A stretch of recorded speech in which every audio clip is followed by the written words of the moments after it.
Wife of Abhinandan part 35. Kannayya, నీకు మాట ఇచ్చినట్టే నీ ప్రేమను నీకు తిరిగి ఇచ్చాను. ఇంకా నీ సంతోషాన్ని నీకు ఇవ్వటమే మిగిలింది. అది నీ ప్రేమ నీకు తిరిగిస్తుంది కన్నయ్య అని కన్నీళ్లతో అనుకున్నారు మాణిక్యమ్మ గారు. వీళ్ళిద్దరి చేత మిగతా పెళ్లి పనులు అన్ని చేయిస్తూ ఉన్నారు. బాబు, ఇద్దరూ కలిసి 7 అడుగులు వేయండి అని చెప్పారు పంతులు గారు. మను, అభి ఇద్దరూ పైకి లేచి నిలబడ్డారు. పంతులు గారు ఇద్దరికీ కొంగుముడు వేసి అగ్ని సాక్షిగా 7 అడుగులు వేయించారు. మను, అభి చిటికన వేలు పట్టుకుని నడుస్తూ ఒక్కొక్క అడుక్కి ఒక్కో ప్రమాణం చేసుకున్నది. మొదటి అడుగు, నీ ప్రతి కష్టంలోనూ నీకు తోడుగా నీ వెంటే ఉంటాను. రెండవ అడుగు, అనుక్షణం నిన్ను సంతోషంగా చూసుకోవటానికే ప్రయత్నిస్తాను. మూడవ అడుగు, అమ్మలా చూసుకుంటాను అని చెప్పలేనేమో కానీ నీ అమ్మను మరిపించేలా మాత్రం చూసుకుంటాను. నాలుగవ అడుగు, నీ ప్రతి ఇష్టాన్ని నా ఇష్టంగా మార్చుకొని నిన్నే నాలో చూసుకుంటాను. ఐదవ అడుగు, నీకు ఏ ప్రమాదం రాకుండా చూసుకుంటాను. ఒకవేళ వచ్చినా నీకన్నా ముందు దానికి నేనే ఎదురెళ్ళాలి అని దేవుణ్ణి కోరుకుంటున్నాను. ఆరవ అడుగు, నేనే నువ్వుగా నువ్వే నేనుగా ఉండాలి అని కోరుకుంటున్నాను. ఏడవ అడుగు, నేను నిజం చెప్పకపోవచ్చు కానీ నా ప్రేమ మాత్రం నిజమే అండి. ఆ ప్రేమతోనే మిమ్మల్ని నా వాడిని చేసుకుంటానండి. ఆ బలాన్ని మీరే నాకు ఇవ్వండి అని కోరుకున్నది మను. తర్వాత సప్తపది చేయించారు. అమ్మా, ఆ బిందె తీసుకుని రండి అని చెప్పి అభి మను వైపు తిరిగి, బాబు, బిందెలో ఉంగరాలు వేస్తాను. ఎవరైతే గెలుస్తారో వాళ్ళది మీ దాంపత్య జీవితంలో పైచేయి అవుతుంది అని చెప్పి బిందెలో ఉంగరాలు వేశారు పంతులు గారు. అభి కూడా పంతులు గారు చెప్పినట్టే చేస్తున్నాడు, ఎదురు చెప్పకుండా. మొదటిసారి అభినే గెలిచాడు. ఇక రెండవసారి అభి కంటే ముందు మను తీసింది. బాబు, ఇదే ఆఖరిసారి. ఇప్పుడు ఎవరు గెలిస్తే వాళ్ళదే పైచెయ్యి అని చెప్పి ఉంగరం వేశారు పంతులు గారు. ఇద్దరు బిందెలో చేతులు పెట్టారు. ఉంగరం కోసం ఇద్దరూ కష్టపడ్డారు. అది మనుకే దొరికింది. కాని అభి చేతికి ఇచ్చేసి తన చెయ్యి తీసేసింది మను. అభినే ఉంగరం తీశాడు. మా బావే గెలిచాడు అని ఆట పట్టించాడు సంతోష్. అభి ఆ అమ్మాయి వైపు చూస్తూ ఉన్నాడు. మను మనసులో, నా అభి ఎవరి ముందు కూడా ఓడిపోకూడదు. అది చివరికి నాతో అయినా సరే. మీరెప్పుడు అక్కడ ఉండాలి అభి గారు. దానికోసం నేను ఏమైనా చేస్తాను అని అనుకున్నది మను. సత్య నవ్వుతూ చూస్తూ, మను, నీ ప్రేమ నీకు దక్కింది. ఇంకా ఎప్పుడూ కూడా ఇలాగే సంతోషంగా ఉండాలిమా అని అనుకున్నది. బావా, నీ ప్రేమ నిన్ను వదిలి వెళ్లిపోయినా మళ్లీ మైత్రి రూపంలో ఇంకో ప్రేమ నీ దగ్గరకు వచ్చింది. నిజాన్ని యాక్సెప్ట్ చేసే మైత్రిని అర్థం చేసుకో బావా అని అనుకున్నాడు సంతోష్. అమ్మయ్య, చివరికి అభి పెళ్లి అయిపోయింది. ఇంకా ఈ ఆస్తి మొత్తం నాదే అని నవ్వుకున్నది ఇంద్రాణి. ధనుంజయ్ వనజాతో, వనజ, మన అమ్మాయి అనుకున్నది సాధించింది. ఇంకా మనకు అంత మంచి జరుగుతుంది అన్నాడు. వనజ నవ్వుతూ చూస్తూ ఉన్నది. బాబు, అమ్మాయి నుదుటిన కుంకుమ పెట్టు అని చెప్పారు పంతులు గారు. మను ఇప్పటి వరకు అభితో పెళ్లి జరిగింది అన్న ఆనందంలో ఉన్న పంతులు గారు చెప్పిన మాటలు విని నిజం బయటపడే టైం వచ్చింది. ఇప్పుడు ఏం జరుగుతుందో అని కొంచెం టెన్షన్ పడింది. జరిగేది జరుగుతుంది, అంతా ఆ అమ్మవారి దయ అని జరిగేది చూస్తూ ఉన్నారు మాణిక్యమ్మ గారు. సత్య, సంతోష్ టెన్షన్ తో చేతులు నలుపుకుంటూ ఒకరిని ఒకరు చూసుకున్నారు. పృథ్వీ గదిలోనికి వచ్చి ప్రీతిని ఒకసారి అలా చూసి మళ్లీ బయటకు వెళ్లిపోయాడు. ప్రీతి కాన్షియస్ లో లేకుండా అలానే అక్కడ పడుకుని ఉన్నది. లీసా సంతోష్ కుట్టిన దెబ్బకు ఇప్పుడే మెలకు వచ్చి చుట్టూ చూసుకుని తల పట్టుకుంటూ తను వాష్రూమ్ లో ఉంది అని తెలిసి మెల్లిగా పైకి లేచి బయటకు వచ్చింది. రాగానే అక్కడ ప్రీతి స్పృహ లేకుండా పడి ఉండటం చూసి వెంటనే తన దగ్గరకు వెళ్లి ప్రీతి, ప్రీతి అని పిలిచింది. అయినా తను లేవకపోవటంతో వెళ్లి వాటర్ తీసుకుని వచ్చి ప్రీతి పైన పోసింది. కాసేపటికు ప్రీతి మెల్లిగా కదిలింది. అది చూసి లీసా, ప్రీతి, ప్రీతి అని బుగ్గపై తడుతూ, లే, నువ్వేమిటి ఇక్కడ అని అడిగింది. ప్రీతి మెల్లిగా కళ్ళు తెరచి తల పట్టుకుంటూ చుట్టూ చూసి లీసాను చూసి, నేను ఎక్కడ ఉన్నాను, నువ్వేమిటి ఇక్కడ అని అడిగి పెళ్లి విషయం గుర్తుకు వచ్చి, నేను ఇక్కడకు ఎలా వచ్చాను, ఇప్పుడు పెళ్లిలో ఉండాలి కదా అని ఏం జరిగిందా అని గుర్తు చేసుకున్నది. తను శారీ తీసుకునే టైంలో ఎవరో వెనక నుంచి పట్టుకోవటం, మత్తుమందు స్ప్రే చేయటం గుర్తుకు వచ్చి, ఓ నో, నన్ను ఎవరో కిడ్నాప్ చేశారు నువ్వేనా నన్ను కిడ్నాప్ చేసింది? నేను ఆ మైత్రిని చేయమంటే నన్నే కిడ్నాప్ చేస్తావా? నీకెంత ధైర్యం? అనే లోపు ఏం మాట్లాడుతున్నావు ప్రీతి? నేను మైత్రిని కిడ్నాప్ చేద్దాము అనే వెళ్ళాను, కానీ ఎవరో వెనక నుంచి నన్ను కర్రతో బలంగా కొట్టారు అంతే. మళ్ళీ ఇప్పుడు స్పృహ వచ్చి చూస్తే నువ్వు ఇక్కడ ఉన్నావు అంతే. నేను నిన్ను లేపాను. నాకేమీ తెలియదు, నన్ను నమ్ము. అయినా నిన్ను నేనెందుకు కిడ్నాప్ చేస్తాను చెప్పు అని అడిగింది లిసా. అవన్నీ తర్వాత, ముందు నా పెళ్లి, అక్కడ ఏం జరుగుతుందో ముందు ఇక్కడ నుండి బయటపడాలి అని డోర్ దగ్గరకు వెళ్ళింది. డోర్ తీసే ఉండటంతో ఇద్దరు బయటకు వచ్చారు. పరుగున కళ్యాణ మండపం వైపు వెళ్లారు. రూమ్ నుంచి వాళ్ళిద్దరూ రావటం చూసి ఇప్పుడు ఏం జరుగుతుందా, అసలు ఆ అమ్మాయి ఎలా వచ్చింది, ఇప్పుడు ఏం జరుగుతుంది అని అనుకుంటూ వాళ్ళ వెనక్కి వెళ్ళాడు పృథ్వీ. అక్కడ పెళ్లి మండపంలో పంతులు గారు, బాబు అమ్మాయి నుదుటిన కుంకుమ పెట్టు అన్నారు. అభి తన చేతితో కుంకుమ తీసుకుని మరోవైపు తిరిగి కుంకుమ పెట్టడానికి మేలి ముసుగు తీస్తూ కుంకుమ పెట్టబోయాడు. అదే టైంలో ప్రీతి అక్కడకు వచ్చి జరిగేది చూసి షాక్ తో ఆపండి అని అరిచింది. అభి ఆ అరుపు విని అటువైపు చూస్తూ మనోకి కుంకుమ పెట్టాడు. అందరూ ఎవరు అరిచారా అని అటువైపు తిరిగి అక్కడ ప్రీతి ఉండటం చూసి అందరూ షాక్ తో పైకి లేచి నిలబడ్డారు. తెలిసిన వాళ్ళు మాత్రం నెంపాదిగా ఉన్నారు, ఏం జరుగుతుందా అని. అందరూ ప్రీతి అక్కడ ఉండటం చూసి ప్రీతి అక్కడ ఉంటే ఇక్కడ అభి పక్కన ఉన్నది ఎవరా అని చూశారు. అప్పటికే అభి మేలి ముసుగు తీసేయటంతో పెళ్లి కూతురులా ఉన్న మనోని చూశారు.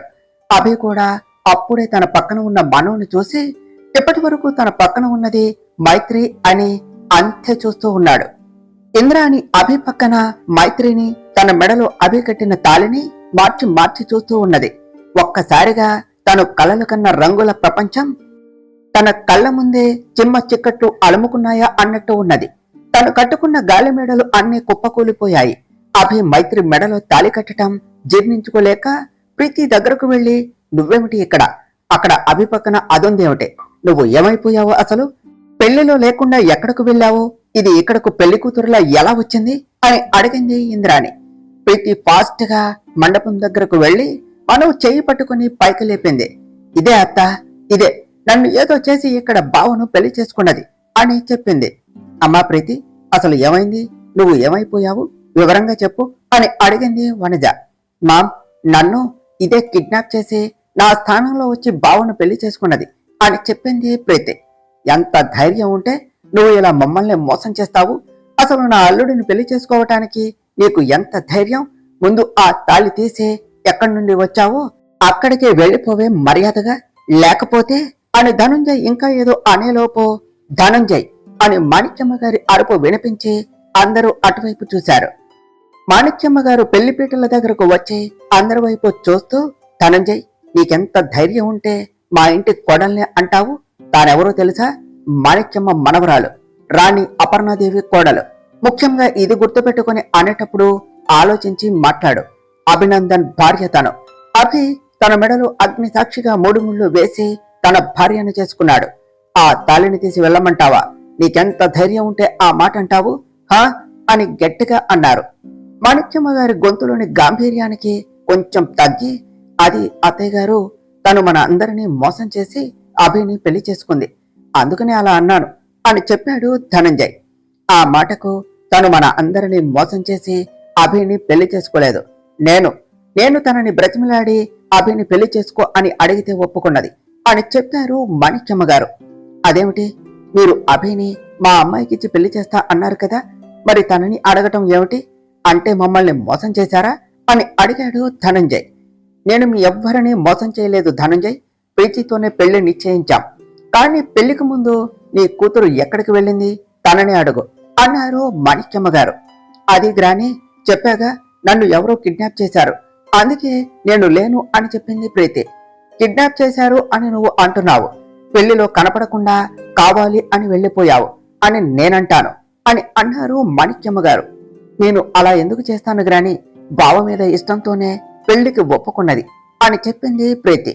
అవును ప్రీతి, కానీ నిజాలేమిటో మనకు తెలియవు కదా, నువ్వు పెళ్లి టైంలో కనపడలేదు, నాకు అభి పెళ్లి జరగటం ముఖ్యం, అందుకనే అప్పుడు మైత్రిని అభితో పెళ్లికి ఒప్పించి నేనే అభి మైత్రి పెళ్లి చేశాను, అంతేకాని తానేమీ నిన్ను కిడ్నాప్ చేయలేదు. మేమేమీ మోసం చేయలేదు. అసలు ఏం జరిగిందో తెలుసుకుని అప్పుడు సరిగ్గా మాట్లాడు అన్నారు మాణిక్యమ్మ గారు. మాణిక్యమ్మ గారి మాటలకు ఇంద్రాణి అడ్డు వస్తూ, అదేమిటి అత్తయ్య అలా అంటారు? మీరు ప్రీతి కనపడకపోతే ఈ పెళ్లి ఆపాలి కానీ ఆ అమ్మాయితో పెళ్లి చేస్తారా? ఇది చాలా అన్యాయం. ఇప్పుడు ప్రీతి పరిస్థితి ఏమిటి అని అడిగింది. ఇంద్రాణి, నువ్వు మర్చిపోయినట్టున్నావు. నువ్వు నీ కొడుకు అభి పెళ్లి జరగాలి అని చావు బ్రతుకుల మధ్య అడిగావు. అందుకు అభి కూడా ఒప్పుకున్నాడు. నేను కూడా అభికి పెళ్లి చేస్తాను అని చెప్పాను. అవునా అన్నారు మాణిక్యమ్మ గారు. హా అత్తయ్య, అవును, అభి పెళ్లి జరగాలి అని అన్నాను. అయితే ఏమిటి అని అడిగింది ఇంద్రాణి.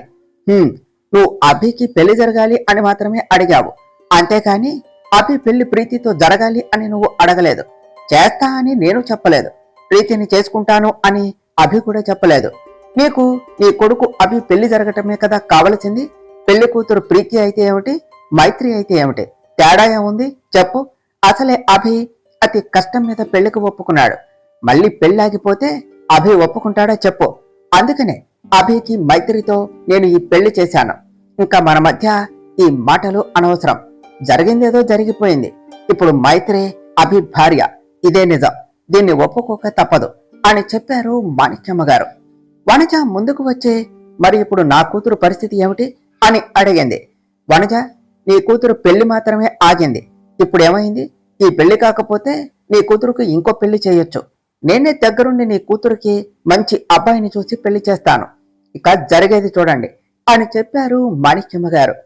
ఇంద్రాణి మాణిక్యమ్మ గారికి ఎదురు చెప్పలేక, జరిగేది చూడలేక, అక్కడ నుండి వెళ్ళలేక చూస్తూ ఉన్నారు. పంతులు గారు, ఇక వీరి చేత జరిపించవలసిన మిగిలిన తతంగం జరిపించండి. నా కన్నయ్య, ఏమి జరిగినా అంత మన మంచికే అని అనుకో. ఆ అమ్మాయి చాలా మంచిది. తన మనసును కష్టపెట్టకు, జాగ్రత్తగా చూసుకో అని చెప్పారు మాణిక్యమ్మ గారు. అభి మనో వైపు చూస్తూ జరిగిన దాన్ని యాక్సెప్ట్ చేయలేక, అసలేం మాట్లాడాలో తెలియక సైలెంట్ గా ఉన్నాడు. అమ్మగారు, పెళ్లి తతంగం అంతా పూర్తయింది. ఇంకా వర్జం రాకముందే కొత్త కోడలి చేత గృహప్రవేశం చేయించండి అని చెప్పి వెళ్లిపోయారు పంతులు గారు.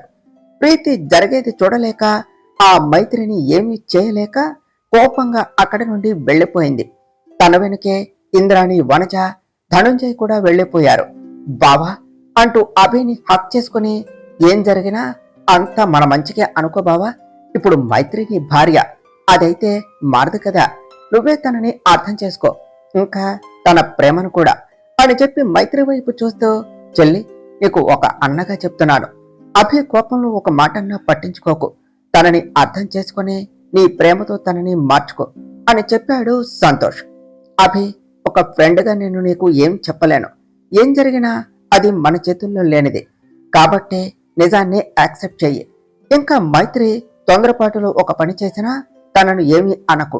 ప్లీజ్, మీరిద్దరూ హ్యాపీగా ఉండాలి అని చెప్పి మైత్రిని హక్ చేసుకున్నది సత్య. మను చిన్నగా నవ్వే సత్యాన్ని పట్టుకున్నది. మీ అప్పగింతలు అయ్యాయా? అయితే మనం వెళదాం రండి, మళ్ళీ వర్జం వచ్చేస్తుంది అని వాళ్ళను తీసుకుని కారు దగ్గరకు వచ్చారు మాణిక్యమ్మ గారు. అక్కడ మిగతా వాళ్ళందరూ ఏదో సినిమా క్లైమాక్స్ చూసినట్టు చూసి వాళ్ళ వెనకే వచ్చారు. ప్రియాంక, సిద్ధు ముందు షాక్ అయినా తమ అన్నయ్య పెళ్లి ప్రీతితో తప్పిపోయి మైత్రితో జరిగినందుకు హ్యాపీగా ఫీల్ అయ్యి, వదిన అంటూ వెళ్లి మైత్రిని చుట్టేసింది ప్రియాంక. సిద్ధు మైత్రి దగ్గరకు వెళ్లి, వదిన కంగ్రాట్స్ అన్నాడు. ప్రియాంక సిద్ధుని చూస్తూ, వదిన, నీకు నేను ముందే చెప్పాను, అన్నయ్య నీకు కూడా అన్నది. అబ్బా ఆపండ్రా మీ గోలా, పదండి ముందు ఇంటికి వెళ్ళి అప్పుడు పెట్టుకోండి మీ ముచ్చట్లు అని అందరినీ కారెక్కించారు మాణిక్యమ్మ గారు. అభి మను వైపు కూడా చూడకుండా కారులో కూర్చున్నాడు. మను అభినే చూస్తూ ఉన్నది. మను తననే చూస్తుంది అని అభికి తెలుస్తూ ఉన్నా అందరి ముందు తనని ఏమీ అనలేక సీరియస్ గా ఓ చూపు చూశాడు. అభి చూపులోని మీనింగ్ అర్థం చేసుకుని తల కిందకు దించేసింది మను. ఇంతలో కార్ మహల్ ముందు ఆగింది. అభి, మను కలిసే కారు నుంచి బయటకు దిగి గుమ్మం దగ్గరకు రాగానే, అన్నయ్య ఆగు ఆగు, ఆడపడుచు కట్నం ఇవ్వకుండా అలా ఎలా మిమ్మల్ని లోనికి పంపిస్తాను అని తను లోనికి వెళ్లి హారతి పళ్ళెం తెచ్చి ఇద్దరికి హారతి ఇచ్చింది ప్రియాంక. ఆ తర్వాత అభి ఆ పళ్ళెంలో 2000 రూపీస్ బండిల్ వేసి, ఇక ఇప్పుడైనా వెళ్ళొచ్చా అన్నాడు. హా అన్నయ్య, వెళ్దువులే, అంత తొందర ఎందుకు? ఫస్ట్ మీ పేర్లు చెప్పి అప్పుడు లోనికి రండి అని చెప్పింది ప్రియాంక. అభి ప్రియాంక వైపు సీరియస్ గా చూశాడు. అన్నయ్య, నువ్వు ఇప్పుడు సీరియస్ గా చూసినా ఏమీ చేయలేవు, ఇది పద్ధతి, తప్పదు, సో చెప్పాల్సిందే నువ్వు అన్నది ప్రియాంక.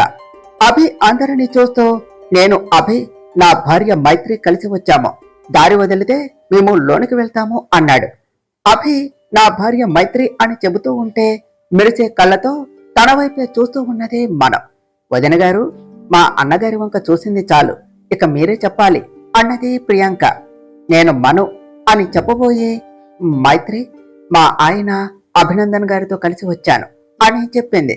అక్కడి కుర్ర బ్యాచి ఒక ఓ వేసుకున్నారు.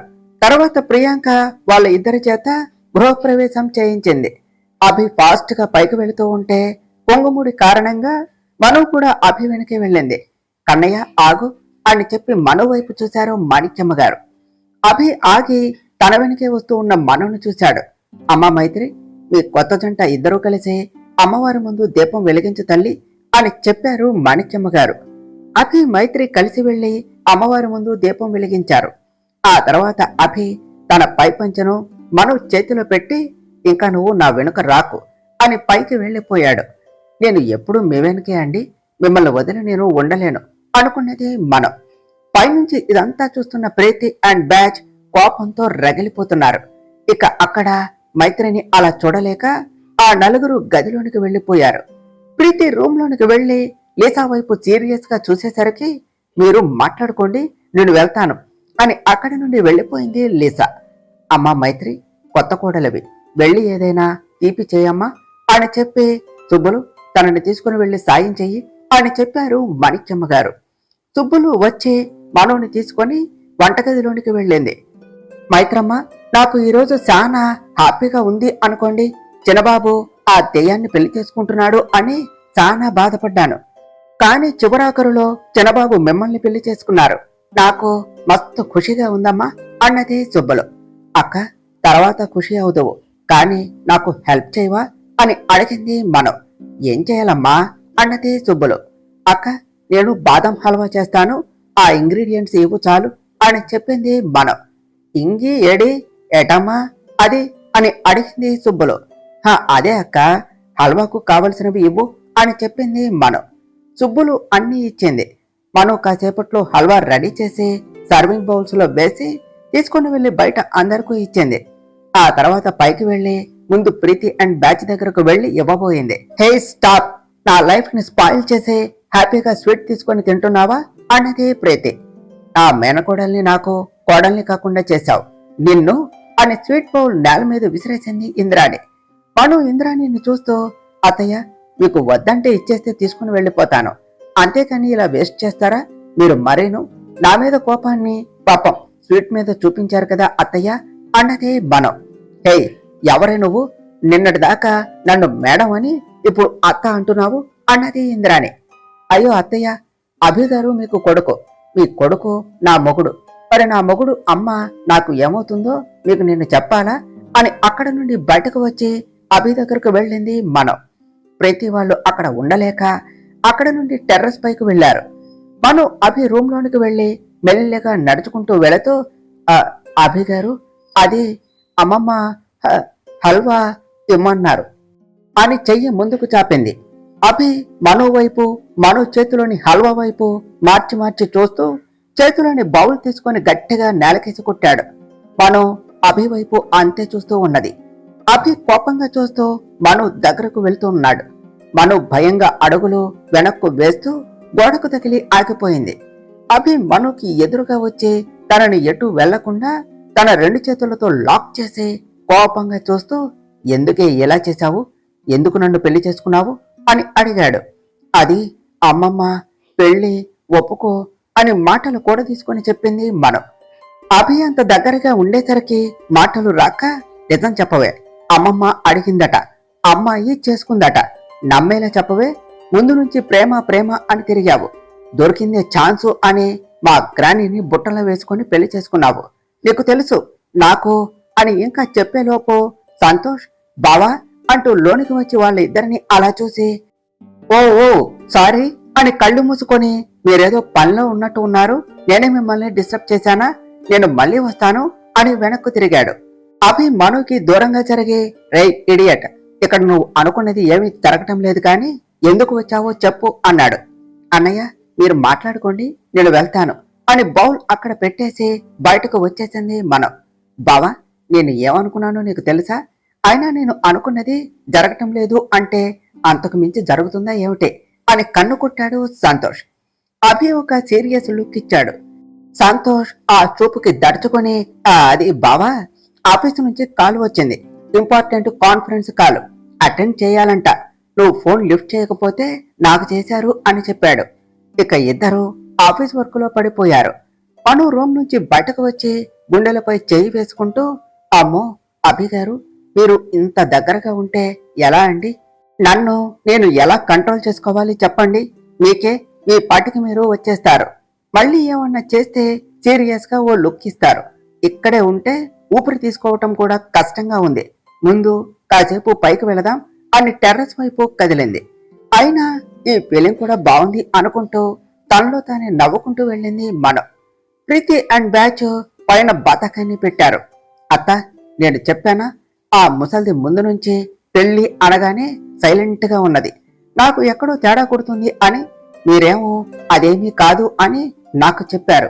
ఆవిడేమో చాప కింద నీరులా మెల్లిగా తన పని తాను చేసింది, దీన్ని తీసుకుని వచ్చి అభికి ఇచ్చి పెళ్లి చేసింది, అసలు ఇదంతా ఆవిడే చేసిందేమో అని నా డౌట్, లేకపోతే కరెక్ట్ గా పెళ్లికి ముందే నన్ను ఎవరు కిడ్నాప్ చేస్తారు, కావాలి అని చేస్తే తప్ప అని చెప్పింది ప్రీతి. అవును ప్రీతి, నువ్వు చెప్తూ ఉంటే నాకు నమ్మకం కుదురుతుంది, మా అత్త చాలా తెలివైనది, అయినా పెళ్లికి అంత ఈజీగా ఒప్పుకున్నారు, నేను పెళ్లికి ఒప్పుకున్నది అన్న ఆనందంలో ఇవేమీ పట్టించుకోలేదు, కాని ఆవిడకు తెలిసే పెళ్లి చేసిందా లేక ఆవిడకు తెలియకుండానే జరిగిందా, ఏమైనా కూడా అభి పెళ్లి నీతో కాకుండా దానితో జరిగింది, మనం అనుకున్న ఆశలన్నీ ఆవిరైపోయాయి అన్నదే ఇంద్రాణి. ఇప్పుడు ఏం అనుకుని ఏం లాభం, నా కూతురు పెళ్లి అనుకుని సంబరపడ్డాను, కాని ఆ పెళ్లి పెటాకులయ్యింది, ఆస్తి మన చెయ్యి జారిపోయింది అని చెప్పింది వనజ. వనజ నువ్వాగు, ఇప్పుడు ఏం జరిగింది, ఆ అమ్మాయితో పెళ్లే కదా జరిగింది, మనం అక్కడితోనే ఆపేస్తే పోలా అన్నాడు ధనంజయ్. అయితే ఇప్పుడు ఏం చేద్దాం అంటున్నారు డాడ్ అని అడిగింది ప్రీతి. అన్నయ్య ఏం చెప్తున్నాడో అర్థం కావటం లేదా, ఎలా అయితే ఒకసారి అభి జీవితంలోనికి ప్రేమ అంటూ వచ్చిన మానసాన్ని దూరం చేశావో, మళ్ళీ ఇప్పుడు పెళ్లి అనే పేరుతో వచ్చిన మైత్రిని కూడా అలాగే అభి లైఫ్ నుంచి దూరం చెయ్యి, అంతే కదా అన్నయ్య అని అడిగింది ఇంద్రాణి. పను పైకి వస్తూ ఇంద్రాణి అన్న మాటలు విని తనని తాను నమ్మలేక అసలు అక్కడేం జరుగుతుందో అని పక్కనే దాక్కుని చూస్తూ ఉన్నది. ప్రీతి కూడా షాక్ అవుతూ మనసులో, అత్తయ్యకు నేను చేసిన ఆ పని ఎలా తెలుసు, నేను ఎవరికీ తెలియదు అనుకున్నాను, మరి ఎవడికి ఎలా తెలిసింది అని అనుకుంటూ బయటకు మాత్రం, అత్తయ్య మీరేమంటున్నారు అన్నదే ప్రీతి. ధనంజయ్ సిచ్యువేషన్ కూడా దాదాపు ప్రీతిలాగే ఉన్నది.